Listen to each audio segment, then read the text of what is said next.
올봄 반갑지 않은 첫 황사가 찾아왔습니다. 어제부터 유입된 황사가 아직도 영향을 주고 있는데요. 이번 황사의 발원지를 놓고 중국이 민감한 반응을 보이기도 했습니다. 자세한 내용 전문가와 이야기 나눠보겠습니다. 우진규 기상청 예보 분석관 연결돼 있습니다. 분석관님 나와 계시죠?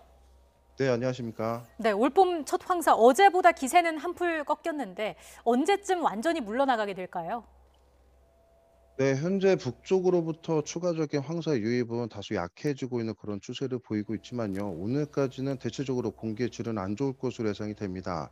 내일은 우리나라 대기 하층부로 가라앉아 있는 황사의 이 잔재들이 조금 더 영향을 주면서 이 미세먼지 농도는 조금 더 이어질 것으로 예상이 되지만 오늘보다는 그래도 조금 더 공기의 질은 좋아질 것으로 보여서요. 내일부터는 점차 공기가 조금씩 괜찮아질 걸로 보이지만 여전히 황사의 농도가 남아있는 만큼 내일까지는 건강관리 유의하셔야 됩니다. 네. 내일까지는 건강관리 유의하셔야 된다고 말씀하셨는데 이렇게 최악의 황사는 지금 피한 거지 않습니까? 이유가 있습니까? 우선 그 몽골의 발원지, 그러니까 이 황사의 발원지인 이 몽골 그리고 이 내몽골 고원을 경유하면서 황사는 약 그 2,000 마이크로그램 퍼 세제곱미터 이상의 좀 다소 높은 농도를 보이고 있었습니다. 그런데 이 황사의 그 가장 메인 영역이 주요 영역이 우리나라 쪽으로 이 들어오는 시기에 우리나라에서는 남쪽으로부터 따뜻한 공기가 불어들고 있었기 때문에 황사의 입자들이 직접적으로 지면으로 떨어지진 않고 대부분 대기 하층부에 떠서 들어오는 그런 형태를 보였기 때문에 이 황사로 인한 굉장히 큰 피해는 빗겨났다라고 판단이 됩니다. 예, 이번 황사가 중국의 경우에는 최근 10년 사이에 최악의 황사였다 이런 얘기가 있었는데 올해 들어서 처음으로 베이징 등에 황색 경보가 발령됐다고 하더라고요. 황색 경보라는 게 보통 어느 정도 될 때 내려지는 겁니까? 네, 중국의 이 황사와 관련된 경보 기준은 사실 우리나라하고 체계는 조금 다릅니다. 그러지만 황색 경보라고 하는 것은 중국의 그 최고 단위의 경보라고 지금 판단이 되고요. 예. 우리나라로 따지면 이 황사 경보의 수준에 준하는 또는 그거보다 더 극심한 이 재해가 예상될 때 발령하는 경보로 알고 있습니다. 때문에 이번에 중국이 겪은 황사의 피해는 매우 큰 것으로 분석되고 있습니다. 네. 분석관님, 중국에서 이런 황사 10년 사이에 최악의 황사라고 하던데 배경이 있을까요?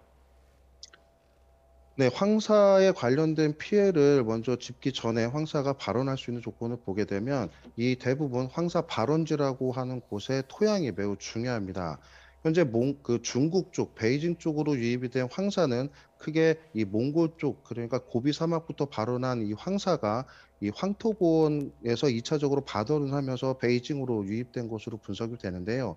이때 앞서 말씀드렸다시피 우리나라는 이때 남쪽으로부터 공기가 상승률을 불러일으키면서 피해가 다소 적었지만 이 베이징 같은 경우들은 고기압 가장자리에서 불어드는 이 하강류로 인해서 이 공중에 부양했던 황사 입자들이 다이렉트로 영향을 준 것으로 예상이 됩니다. 때문에 매우 황사 농도가 커지고 강풍도 동반이 되었기 때문에 우리나라에 비해서 피해가 매우 컸던 것으로 분석되고 있습니다. 예, 분석관이 이 부분도 좀 짚어보겠습니다. 우리 기상청은 이번 황사의 발원지를 중국 내몽골 고원과 고비 사막 부근으로 봤는데 중국은 이번 황사가 몽골에서 발원했다고 주장하면서 불편한 기색을 내비쳤거든요. 이 논쟁에 대해서 네. 어떻게 보시는지요?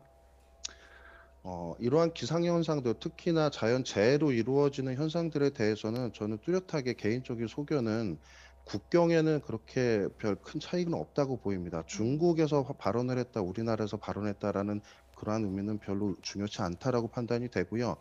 과학적인 팩트만 살펴보자면 우선 우리나라 쪽에 영향을 준 황사는 내몽골 고원을 거쳐서 우리나라 쪽으로 그런 2차 발원에 의한 영향이 주로 있었다라고 판단이 됩니다. 예. 지금 영상에서 보시는 영역에서 고비 사막에서 황토공원으로 발원된 황사들은 중국 쪽으로 유입이 됐다고 판단이 되고요. 고비 사막에서 내몽골 고원을 거치던 강풍대가 이 내몽골 고원 쪽에서 2차적인 추가 발원을 일으키고 그 영역이 우리나라 쪽으로 들어오면서 다소 영향을 준 것으로 판단이 되고 있는데요.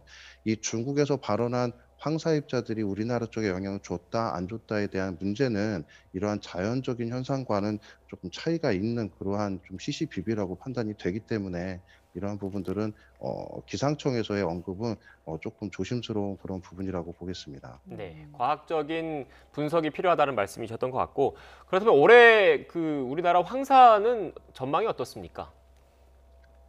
네, 우선 황사에 대한 전망에서는 앞서 말씀드렸다시피 발원지에서의 토양 상태가 매우 중요합니다. 현재 이 우리나라 쪽에 영향을 주로 주는 이 내몽골 고원 그리고 황토 고원, 고비 사막 등에 있는 이 토양의 수분 상태가 매우 적은, 그러니까 쉽게 말씀드리면 매우 건조한 상태라고 볼 수가 있겠습니다. 눈 덮인 상태도 평년보다 굉장히 적은 형태로 지금 분석이 되고 있기 때문에 황사 발원지에서 발생할 가능성은 예년에 비해서는 조금 높아지고 있는 그런 추세다. 이렇게 말씀을 드릴 수가 있겠는데요.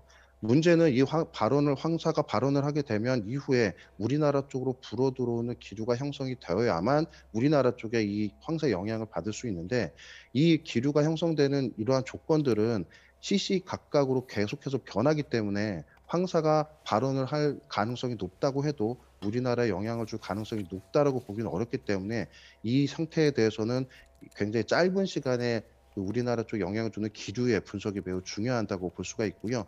때문에 우리나라 쪽에 황사 영향을 자주 받겠다라고 보기는 다소 어려운 그런 시점입니다. 네, 알겠습니다.